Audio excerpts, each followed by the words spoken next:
Senhor presidente, senhores deputados, senhoras deputadas, nossos visitantes, fazer uma saudação especial aos sem terrinha que estão hoje em Curitiba, estão acompanhando essa sessão também, sejam todos bem-vindos. Muito bom ter essas crianças aqui, como tantas que vêm todos os dias aqui. Cumprimento também o presidente da APP, que está aqui conosco, o Hermes, a Marley, todos aqueles que nos acompanham pela televisão na tarde de hoje. Senhor presidente, ontem nós tivemos aqui um debate, ainda que não organizado de forma sistemática, mas um debate talvez um pouco desorganizado sobre o que significa a MP 746, as posições diversas que são apresentadas aqui, obviamente que derivando da situação das escolas e da ocupação das escolas feitas durante esse mês e praticamente mês e 10 dias, 40 dias. E nós tivemos uma solicitação feita por uma ONG que está propondo que nós tenhamos um acompanhamento, deputado Requião, caso venha a ser aprovada a MP 746, um acompanhamento aqui no Estado da MP 746, com diversas entidades, inclusive a APP que está aqui, a Secretaria de Educação, a Assembleia Legislativa, representantes dos alunos, dos professores, dos pais, não necessariamente só estas, mas também essas representações. E alguns questionamentos que foram feitos me chamaram bastante atenção, até porque ontem eu recebi algumas pessoas em frente ao gabinete e conversei com um rapaz, se eu não estiver enganado, o Tiago, uma pessoa bastante tranquila, fizemos uma conversa bastante boa durante os 25 minutos. E algumas coisas que nós questionamos, algumas obviamente nem ele sabia, outras nós também não tínhamos conhecimento, o que mostra que há um desconhecimento muito grande com relação à MP 746. Então eu quero fazer hoje um debate sobre a MP e na próxima semana, se possível, professor Tercílio, nós debatemos um pouco o que significa a PEC 55 que está no Senado hoje. Mas com a MP há questionamentos que foram levantados e que inclusive eu fiz a essas pessoas que me procuraram e que talvez por não terem lido a MP não sabiam responder, mas houve alguns questionamentos que nós fizemos que eu acho que são comuns a todos nós. Nesse momento, ontem, foi feito àquelas pessoas que nos procuravam, mas certamente podem ser feitos a muitas pessoas, inclusive da educação. E alguns eu trouxe aqui, acho que seria importante, porque foram feitos pelo professor Marlos, seria importante que nós refletíssemos. O primeiro deles é como aplicar as 1.400 horas propostas pela medida provisória nos turnos da tarde e noite nos colégios de todo o país. Ora, é sabido que a MP propõe 1.400 horas, mas que não é possível aplicá-la em todos os colégios por diversas razões. Diversas razões. Eu pego só uma delas. Como é que você faz com aquele menino que é menor aprendiz? Que trabalha num período, estuda em outro. Ou trabalha durante o dia, estuda à noite, ou trabalha durante a tarde, estuda de manhã, e que agora, se a MP passar a vigir da forma como está prevista, teria o dia inteiro com aulas. Trabalhar à noite ele não pode, porque há uma legislação que impede que você tenha o trabalho noturno para determinadas idades. Ele deixaria de trabalhar? Ele deixaria de estudar? Isso a MP não responde, como não responde as pessoas que estão fazendo esse debate. O adolescente, de fato, aos 15, 16 anos, está ciente do que almeja, do que efetivamente quer com relação ao projeto de vida, optando pela ciência da natureza, ciências humanas, linguagem, matemática ou formação técnica profissional, é outra pergunta que se faz.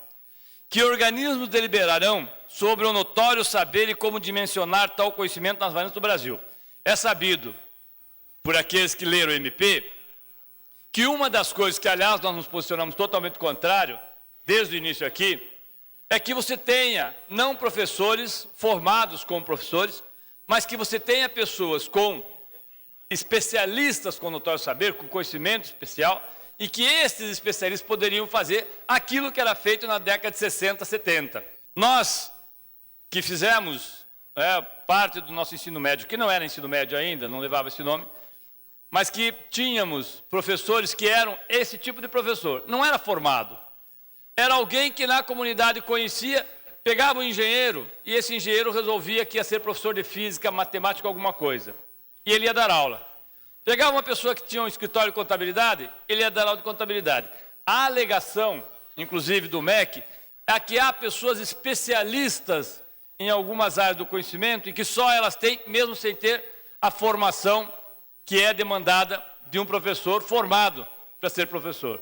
Ora, o MEC faz uma argumentação extremamente pífia, uma argumentação primária, porque quantas pessoas nós temos à disposição com este notório saber, como diz o MEC, em todas as cidades do Brasil. Se nós não temos nem professores, muitas vezes, para dar aulas em todos os estabelecimentos, como citamos, como é que nós vamos arrumar isso? Pastor, por não. Não, obrigado. A sequência disso é que se pergunta, a Base Nacional Comum Curricular está pronta? Não, ela não está pronta porque ela não foi aprovada ainda. E se não foi aprovada, como é que você aprova a MP 746, se ela, Base Nacional Comum Curricular, é a base para fazermos a MP 746? A sequência, se ela não está possível, como é possível publicar uma MP para implantação em ensino médio amplamente modificada a partir de 2017?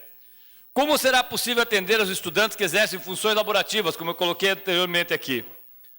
Qual será, ou o que ocorrerá, e essa é uma pergunta que eu faço, e é bom que aqueles que nos assistem, que têm filhos em escolas particulares, como fica o currículo da escola privada com 1.400 horas?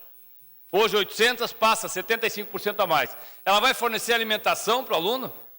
Ela vai cobrar a mais por esse aluno? Porque hoje ela cobra por um tanto de horas. Ela vai aumentar em 75% o número de horas e vai cobrar a mais? Ou os pais não sabem que as escolas privadas vão cobrar a mais? Ou as escolas privadas não contataram os seus deputados, porque as escolas privadas têm o lobby dos seus deputados, para lembrá-los o que significa isso? O que acontecerá na sequência disso? A pergunta que nós fazemos, como se dará o acesso ao ensino superior via concurso vestibular? Como se dará o acesso ao ensino superior via Enem, SISU, ProUni, FIES? A MP aguardará as deliberações da BNCC, mas de que forma se estabelecerá o encaminhamento de jovens e adultos?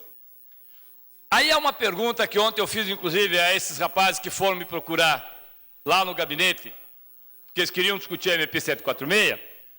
Os materiais produzidos até o momento e a própria organização do sistema de ensino precisa de uma ordenação em concordância com o novo ensino médio. Como se dará isso? A formação dos professores para a junção das áreas de ciência e natureza, ciências humanas, linguagem, matemática e formação profissional precisa existir já nas IES. Concordo? Existir na universidade, nos institutos de ensino superior, com as respectivas licenciaturas. Qual será o procedimento do MEC com relação a essas universidades? Como ficam, senhores deputados e senhoras deputadas, inclusive os senhores deputados, têm contato com os deputados federais que não quiseram fazer esse debate? A pergunta que nós gostaríamos de fazer aos deputados federais que vão votar é: como ficam os materiais didáticos já contratados pelas editoras junto ao MEC ou estabelecimentos privados com vista a 2017 2018? Vai reescrever tudo? De que forma? Por intermédio das áreas definidas, as 5? O MEC definirá isso? Até quando? As licenciaturas do ensino superior passarão a se pautar pela base nacional? E como as IES poderão validar os créditos obtidos no ensino médio, em que pese qualquer ajuste, quando virão os parâmetros? Aí há uma pergunta que nós fizemos ontem, e que obviamente poucas pessoas sabem, porque poucas pessoas leram o MP, poucas pessoas sabem de fato o que está em jogo, e obviamente que ela impacta a vida de todos e de todas as pessoas, é imperativo que a MP não seja votada, e se votada não seja aprovada. Não dá para aprovar uma medida provisória que 90% da população não sabe o que significa. Uma das pessoas que me procurou ontem, um menino inclusive que estava aqui, um rapaz estava aqui, que é estudante do primeiro ano, primeiro semestre de Direito em São Paulo, eu perguntei exatamente isso para ele. Você que veio aqui me perguntar, você veio de São Paulo para perguntar para os deputados aqui, o que é o BNCC? até brinquei com ele, você vai dizer que é Banco Nacional de Crédito Cooperativo. Ele não sabia, e é uma das pessoas que vem de São Paulo para questionar os deputados do PT e as escolas invadidas, como disse. Ora, vir de São Paulo para cá, pagar ônibus da Itapemirim ou da Cometa, segundo ele, ter a escola lá em São Paulo e abandonar a escola para vir aqui, para acompanhar a reocupação das escolas, ou devolver as escolas para os alunos, e não ter lido a MP, e não saber o que é BNCC, e não saber que aumenta de 800 para 1.400 horas, até o menino que veio aqui, o Patrick, ele falou para mim, não, deputado, mas são apenas 30 escolas no Paraná. Aí eu perguntei, mas você é estudante do ensino médio, Patrick? Ele falou, não, eu sou da universidade. Qual universidade? Da Tuiuti. E como é que acontece na Tuiuti quando você entra em DP? Você fica com uma dependência. Você faz o ano seguinte e paga a dependência, correto? Correto. Então, porque é privada, obviamente tem o objetivo, entre outras coisas, de ter lucro. Como é que você acha que vão fazer os colégios privados? Vão aumentar de 800 para 1.400 horas e não vão cobrar nada? Vão contratar novos professores e não vão cobrar nada? Vão fornecer alimento e não vão cobrar nada? É óbvio que não. E o que me espanta é que as pessoas estão indo fazer o debate ideológico sem terem minimamente o conhecimento teórico do que significa a MP e a tragédia que ela é para o ensino de forma geral, da forma como ela está posta. Aí também não se sabe, a maioria das pessoas não sabe, que a medida provisória, ela não vai ser alterada como seria um projeto de lei. Até porque o relator recebe ou não as emendas, vai acatá-las ou não, mas ou se rejeita ou se aprova. E o prazo é em fevereiro. Então eu fico me perguntando, que raios pensam aqueles que colocaram, do governo Temer, essa medida provisória para votar desse jeito? O que pensam os deputados federais que não quiseram fazer o debate aqui no Paraná e que eu acho que deveriam fazer? Acho que o deputado Romanelli está correto quando pediu para que nós fizéssemos o debate aqui, deputado Romanelli. Vossa Excelência tentou fazer o debate sobre a MP 746, não sobre a PEC. Sobre a PEC é um outro debate que nós queremos fazer a semana que vem, porque ele é mais complexo, inclusive. Mas sobre a MP, que envolve, inclusive, meninos que estão aqui, envolve jovens que estão hoje, alguns estavam ocupando as escolas, outros não estavam ocupando, eram favoráveis, eram contrários, envolve todo esse pessoal, e o que é pior, a maioria absoluta não leu a MP. Estou falando dos deputados. Os deputados não conhecem a MP. Aqui na Assembleia nós não conhecemos a MP. Não lemos a MP. Faço até uma sugestão, que as nossas assessorias, inclusive da presidência, possam ler a MP toda e fazer um debate entre nós, para que nós possamos ter juízo, senhor presidente, do que nós estamos falando.